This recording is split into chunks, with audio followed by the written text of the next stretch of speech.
realmente surpreendente.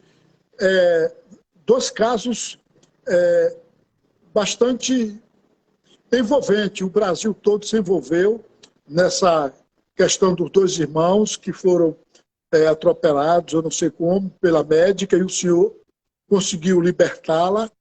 E também dessa senhora Josenita, que a acusação e os filhos diziam que ela fez picadinho do marido, né, num tacho e etc. E o delegado filmou a cabeça do marido no tacho e ela estava na penitenciária. E o senhor conseguiu absorvê-la? Não, infelizmente, eu volto a dizer, tudo que eu falei aí foi a visão do Ministério Público. A defesa não concorda. Não, eu sei.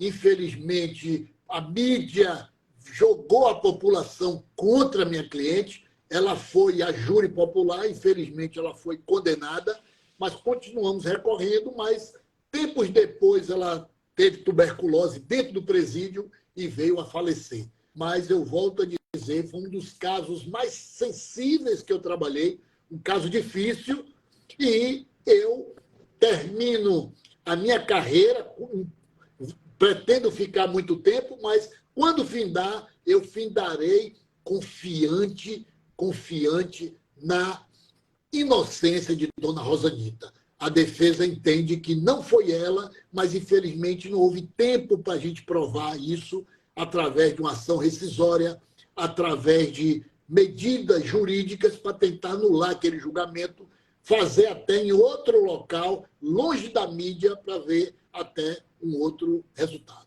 Verdade. Emily está com outra pergunta já não é de um advogado, é de um seguidor que exerce uma outra atividade. Emily, você pode vir aqui, por favor? Se eu não souber, vou pedir ajuda, viu, Pedro? Me ajuda aí. Vem cá, Emily.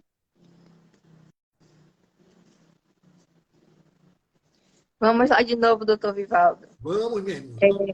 Como você mantém a ética e a integridade ao defender um cliente acusado de um crime?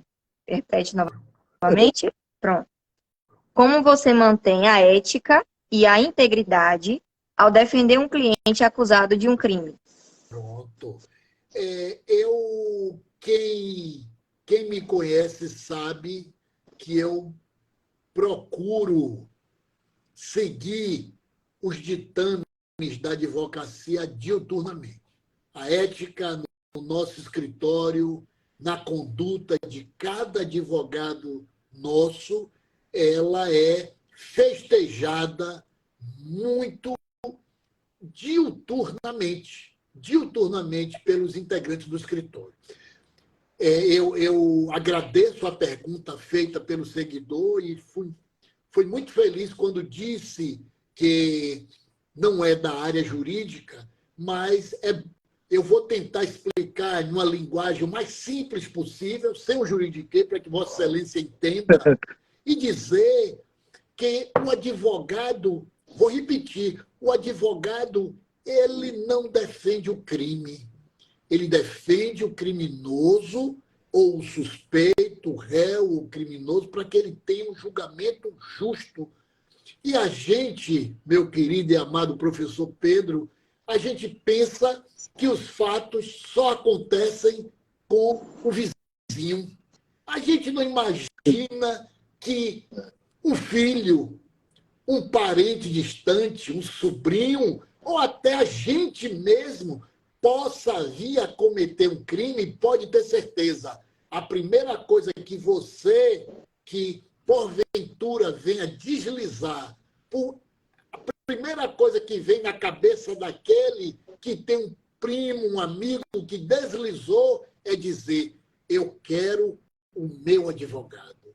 E não é o advogado só, Pedro, vai querer o melhor advogado. Eu quero o melhor advogado. Onde é que está? Está no Rio, está em São Paulo, está em Santo Antônio de Jesus, está onde tiver. Ele quer por quê? Porque você vai querer ser bem defendido, você vai querer estar com uma pessoa que te defenda com unhas e dentes. Mas, infelizmente, quem assiste a defesa não entende que o profissional está fazendo o papel dele, mas nem todo mundo entende, aí vem essas críticas, mas não desejo mal. Saiba que se por acaso acontecer algum problema com um parente de Vossa Excelência, escolha bem. Mas não fique chateado, não. O senhor vai ver que muita gente não vai gostar dele, vai criticar. Deixa esse ordinário ser preso, deixa esse cidadão ir logo para o presídio, não sabendo ele, porque um dia pode acontecer com ele ou com um parente. E, reiterando, vai querer o melhor advogado para socorrê-lo. Pronto. Doutor Vivaldo, temos aqui uma pergunta de um neófito também, um advogado. Ele colocou que tem apenas 1 ano que recebeu a sua carteira na OAB. Coisa linda. E ele faz a pergunta que Emily vai fazer, porque Emily perguntando dá mais dinamismo. Fica, muito bom. Não é isso? Muito bom, então, Emily, você pode fazer a pergunta, por favor?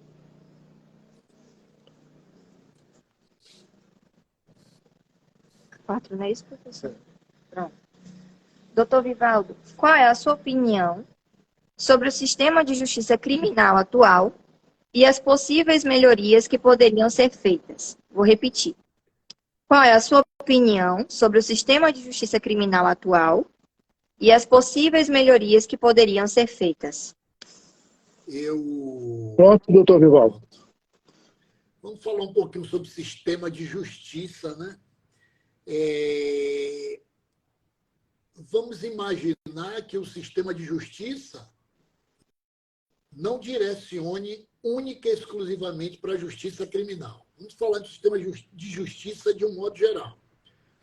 O sistema de justiça ele poderia estar composto da justiça em si, do Tribunal de Justiça, que envolve juízes de segundo, a nível Bahia, segundo graus e primeiro graus. O Ministério Público também faz parte, a advocacia. Eu faço questão de pedir aos meus queridos irmãos, e vejo aqui o doutor Júlio Vilela, meu amigo, meu irmão, grande conselheiro da OAB, que representa... Doutor Vivaldo, doutor Júlio Vilela é um dos artífices da advocacia negra do Brasil. Na Bahia, isso, né? É um farol. Isso. Doutor André Maia, o Ronilson e outros companheiros que nos acompanham aqui, não está mostrando direito, mas então o sistema de justiça na Bahia, ao meu sentir, funciona a contento. Obviamente que nós, advogados, nós somos provocativos.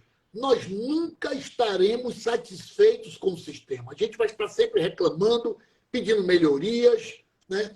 Pedindo que haja mais oportunidades para o advogado se pronunciar, o Ministério Público em cima, também brigando pelas melhorias do sistema e, obviamente, os senhores magistrados, de igual modo, fazendo o melhor que podem para que o sistema seja sempre aperfeiçoado. O que é que se pode melhorar?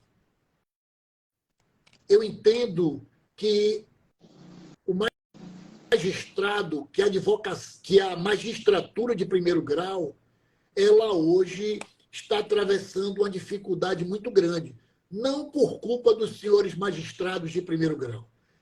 A gente que tem a oportunidade de ir aos cartórios por toda a Bahia, e eu quase todos os dias estou com a barriga no balcão, daí a máxima do pé de poeira e barriga no balcão, pela Bahia toda, Pedro, você me acompanha, sabe disso, e a gente observa que o juiz de primeiro grau, ele está trabalhando de maneira hercúlea, ele está trabalhando com quadro de funcionários deficitário.